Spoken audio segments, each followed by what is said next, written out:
archaeologists have divided the site into 7 periods. The first being the pre-pottery Neolithic period that dates back to about 7000 BCE. So जो archaeologist हैं उन्होंने इस site को 7 periods में divide किया है, जिनमें से फर्स्ट जो पीरियड बताया गया है that is being the pre pottery neolithic period, जो कि लगभग 7000 BCE पुराना माना गया है. They are of the opinion that the site was abundant sometime between 2500 to 2000 BCE. So उनका मानना है कि इस साइट को अबंडन यानी कि इसको जो ख़त्म किया गया, इसको जो छोड़ा गया, खाली किया गया, वो लगभग 2500 से 2000 BCE पहले किया गया था. Excavation of the site has revealed a gradual progress from hunting gathering to the cultivation of plants. अब इन साइट्स को जब इवैक्यूएट किया गया है, यानी कि एक्सकवेट किया गया है, जो इन साइट का जो एक्सकवेशन हुआ है, उन एक्सकवेशन से पता लगा है कि ये साइट्स जो हैं, इनके एक्सकवेशन से पता लगा है कि किस प्रकार से जो हंटिंग और गैदरिंग से जो हमारे इंसान थे, उन्होंने प्लांट्स कल्टीवेशन तक का सफ़र कैसे तय किया है. The early inhabitants grew barley, wheat and dates. और ये जो लोग थे, ये बार्ली, वीट और डेट्स को ज़्यादा उगाते थे. इसके अलावा ये कैटल, गोट्स और शीप्स को पालते थे. During the early period they lived in mud brick houses. पुराने समय में ये मड और ब्रिक से बने हाउसेज में रहते थे. And use stone and bone tools, और ये स्टोन्स और बोन से बने हुए टूल्स का उपयोग करते थे. Evidence of bead making, tanning and metal work have also been recovered from the later settlements. और यहीं से कुछ और इनके जो काम थे, जैसे कि बीड मेकिंग, टैनिंग या फिर मेटल वर्क जो थे, इन सब कामों का भी पता लगता है. ये सब चीज़ें हमें मिली हैं प्री हिस्टोरिक पीरियड की साइट से, यानी कि पोटरी जो साइट थी वहाँ से हमको ये सब चीज़ें मिली हैं. तो हम कह सकते हैं कि किस प्रकार से ह्यूमंस जो थे, उन्होंने हंटिंग और गैदरिंग से अपना जो रास्ता था, अपना जो 6000 BCE handmade pottery made an appearance. Terracotta cultivation यानी कि फार्मिंग तक उन्होंने अपना रास्ता तय. Geometric designs have also been found along with the ornaments of beads, seashells and semi precious stones like lapis lazuli. अब 6000 BC तक हैंडमेड पोटरी जो थी उसका थोड़ा रूप बदल चुका था, यानी कि अब टेराकोटा फिगरिन्स. टेराकोटा फिगरिन्स क्या है? ये ऐसे आर्टिस्टिक और रिलीजियस एक्सप्रेशंस हैं जो कि एंशिएंट ग्रीस में पाए जाते हैं, यानी कि ये भी मिट्टी से बने ही फिगर्स हैं, मिट्टी से बनी ही ऐसी मूर्तियां हैं छोटी छोटी, जो कि एंशिएंट ग्रीस में पाई जाती थी. इसको हम कहते हैं टेराकोटा फिगरिन्स. और इसके अलावा पोटरी जो थी उसके ऊपर ज्योमेट्रिक डिज़ाइंस वगैरह भी किए जाते थे. इस तरीके के वहाँ पर हमको काफ़ी सारे अवशेष मिले हैं.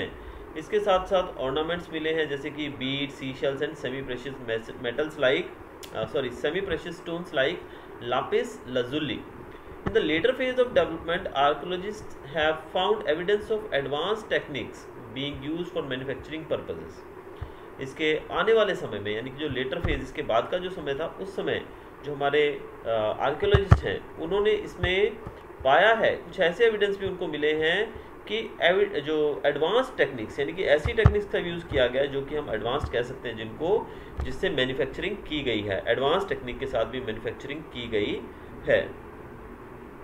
We also have evidence of long distance trade. हमें दूर तक व्यापार, यानी कि वो लोग दूर दूर तक भी व्यापार करते थे, इसके भी हमें अवशेष मिले हैं, इसके भी हमें एविडेंस मिले हैं. अब हमारा अगला टॉपिक है case study Burzahom. Now this is located in Kashmir. Burzahom was the first Neolithic site to be discovered in this area. अब ये कश्मीर में है और ये पहली साइट थी जो इस एरिया से पाई गई थी, यानी कि ढूंढी गई थी. Historians have dated this Neolithic settlement to about 3000 BCE. Historians जो हैं उन्होंने इस सेटलमेंट को लगभग 3000 साल पुराना बताया है. This site is surrounded by forests and different sources of water. ये जो साइट है ये फॉरेस्ट और वाटर सोर्सेज से घिरी हुई है, which explains why it was chosen as settlement area.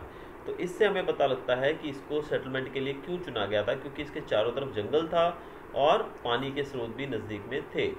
The early inhabitants of Burzahom used a lot of polished stone tools, bone and antler tools. जो उस समय के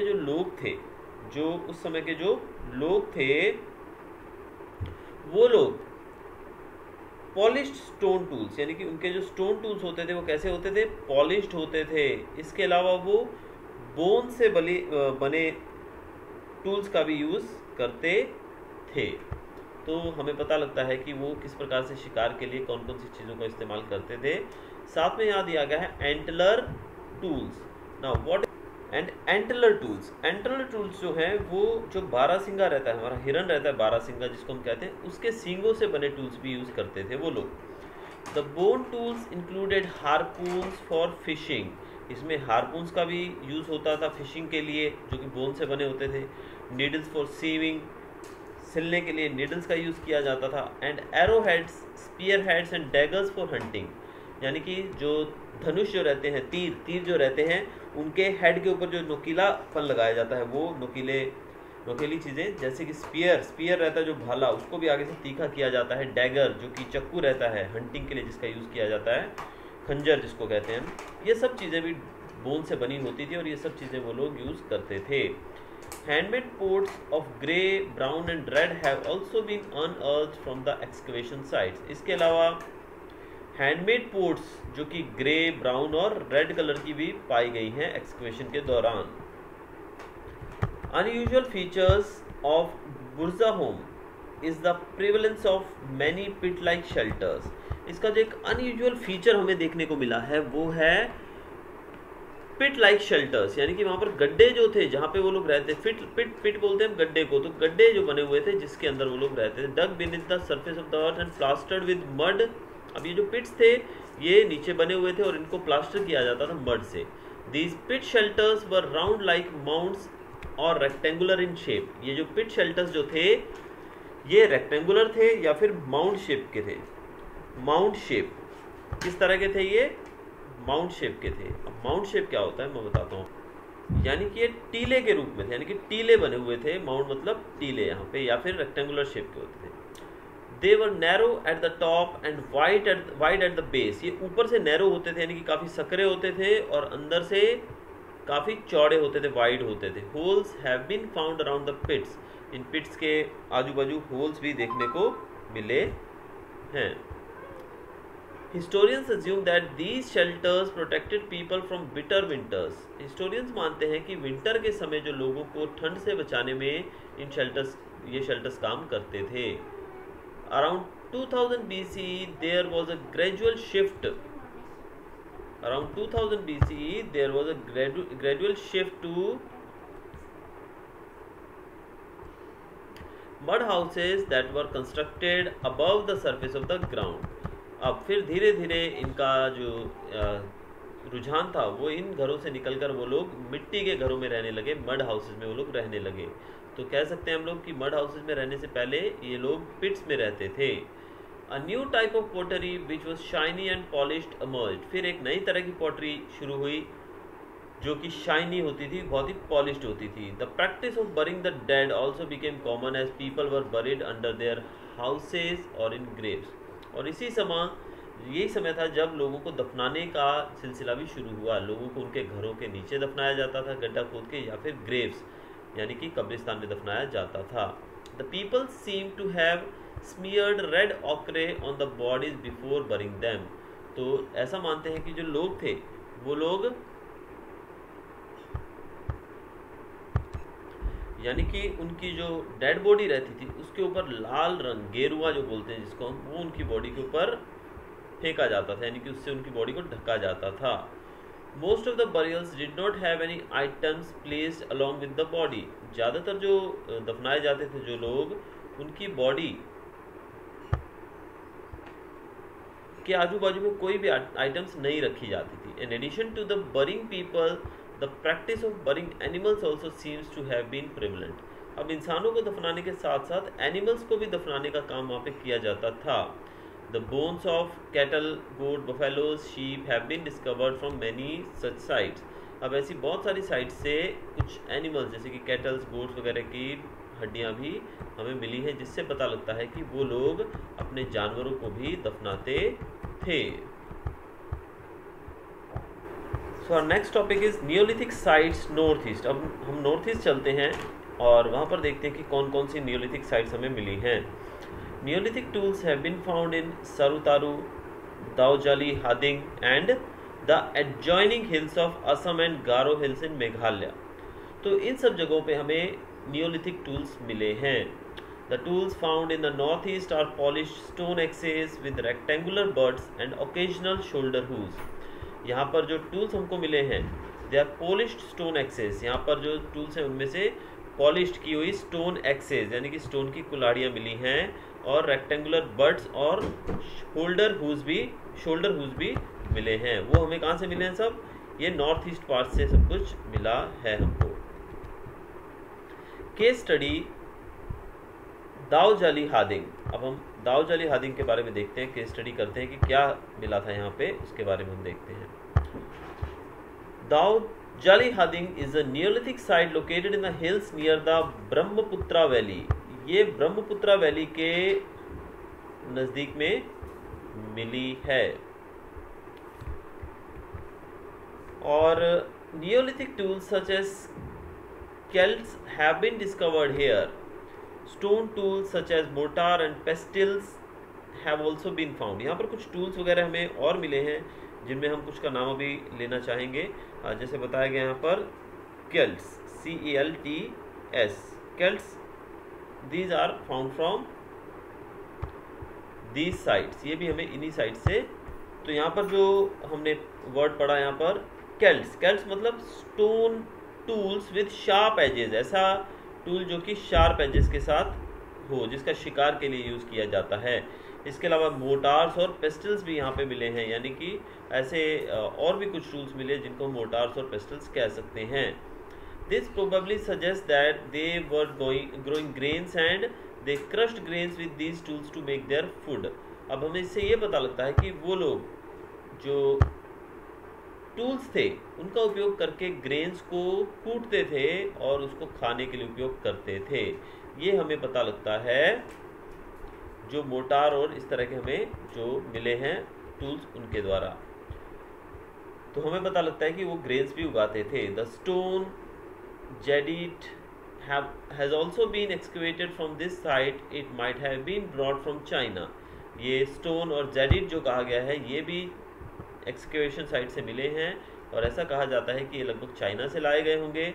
as the site is located close to the routes leading to China. क्योंकि ये जो sites हैं जहाँ से वो मिले हैं वो उन जगहों के नज़दीक है जहाँ से चाइना जाने का रास्ता होता था. चाइना और म्यांमार जाने का जो रास्ता था उसके नज़दीक में ये मिले हैं. आगे हम देखते हैं excavations have revealed handmade pottery. Excavation से ये भी पता लगा है कि पोट्री जो है वो हाथों से की जाती थी, हाथों से बनाई जाती थी. विच इज़ ग्रे और brown in colour. Land was cleared for farming by burning trees. Trees को बर्न करके लैंड को क्लियर किया जाता था ताकि उस पर खेती की जा सके. तो ये था हमारा ईस्टर्न पार्ट में, नॉर्थ ईस्ट में किस प्रकार से जो ये साइट्स है वो हमको मिली हैं. Now next age is chalcolithic age. At the end of neolithic period people began to use metals. अब नियोलिथिक पीरियड का जब अंत हुआ तब तक स्टोन का यूज़ करते थे लोग, लेकिन यहाँ पर नियोलिथिक एज के एंड के समय पे लोगों ने मेटल्स की चीज़ें यूज़ करना शुरू कर दिया. Copper was the first metal to be used by them. और जो सबसे पहला मेटल था वो था copper. Now people began to use both copper and stone tools. अब कॉपर जो आपको ये याद रखना है, copper was the first metal to be use. सबसे पहला मेटल जो यूज किया जाता था वो था कॉपर. ये आपको याद रखना है, copper was the first metal to be used. And now people began to use both copper and stone tools. अब कॉपर और स्टोन दोनों टूल्स को यूज़ किया जाता था लोगों के द्वारा, यानी कि कॉपर का और स्टोन टूल्स का यूज़ किया जाने लगा लोगों के द्वारा. This period is called the chalcolithic age और द कॉपर स्टोन एज. इस पीरियड को या तो हम चाल्कोलिथिक एज के नाम से जान सकते हैं, इसमें भी कंसिडर्ड एज चाल्कोलिथिक एज, और we can call it copper stone age also. इसको कॉपर स्टोन एज भी कह सकते हैं. It extended from roughly 4000 BC to 2000 BC and was period of transition from Stone Age to Metal Age. अब ये जो समय है ये 4000 से 2000 BC तक का समय उसको माना गया है. और ऐसा कहा जाता है कि ये जो एज है ये वो एज है जब हमारे जो इंसान थे यानी कि जो मनुष्य था वो स्टोन एज से मेटल एज की तरफ बढ़ा, यानी कि मेटल्स का उपयोग होने लगा। In course of time humans learn the art of making bronze, और जल्द ही लोगों ने ब्रोंज बनाना सीख लिया। ब्रोंज क्या था? It is an alloy of copper and tin. Copper और टिन को मिलाकर एलॉय बनाया जाता है, इसको कहते हैं हम ब्रोंज। तो ब्रोंज कैसे बनता है? कॉपर और टिन को मिलाने के बाद। Chalcolithic settlements have been found in most parts of India, ये ज़्यादातर भारत के पार्ट्स में पाई जाती थी। Improved tools led to the development of agricultural skills which led to the production of more food than the required. अब tools improve होने लगे, अच्छे टूल्स का यूज़ होने लगा। अच्छे टूल्स के यूज़ के साथ एग्रीकल्चर यानी कि खेती भी बढ़ने लगी। अब खेती बढ़ी तो इससे क्या बढ़ा? प्रोडक्शन बढ़ा। प्रोडक्शन बढ़ा यानी कि खाने की जो रिक्वायरमेंट थी, जितना खाना चाहिए था उससे ज़्यादा खाना अब लोग प्रोड्यूस करने लगे। तो Chalcolithic people also domesticated animals, ये जो लोग थे चालकोलिथिक एज के, ये जानवरों को भी पालते थे, डोमेस्टिकेट करते थे। Animals like cows, buffaloes, sheeps, goats etcetera, इन जानवरों को भी ये पालते थे। People used wheel turned pottery and decorated them with beautiful designs. लोग जो थे वो व्हील से बनी हुई पॉटरी यूज़ करते थे, यानी कि जो व्हील के ऊपर बनाई जाती है पॉटरी, यानी कि जो बर्तन बनाए जाते हैं व्हील के ऊपर, उसका उपयोग ये करते थे। But they were made with beautiful design, उनके ऊपर प्रॉपर डिज़ाइन, बहुत ही सुंदर डिज़ाइन भी होता था। Spinning and weaving were also done in some chalcolithic communities. इसके अलावा कुछ कम्युनिटीज़ के अंदर स्पिनिंग और वीविंग का काम भी किया जाता था, यानी कि वीविंग और स्पिनिंग का काम भी चालकोलिथिक कम्युनिटीज़ में होता था। The Indus valley civilization about which we will read in the next chapter belong to the Chalcolithic age। अब आगे हम पढ़ेंगे इसके बारे में, इंडस वैली सिविलाइजेशन के बारे में, और ये जो सिविलाइजेशन है इसके बारे में हम अगले चैप्टर में पढ़ने वाले हैं, और ये चालकोलिथिक एज से ही बिलोंग करती थी।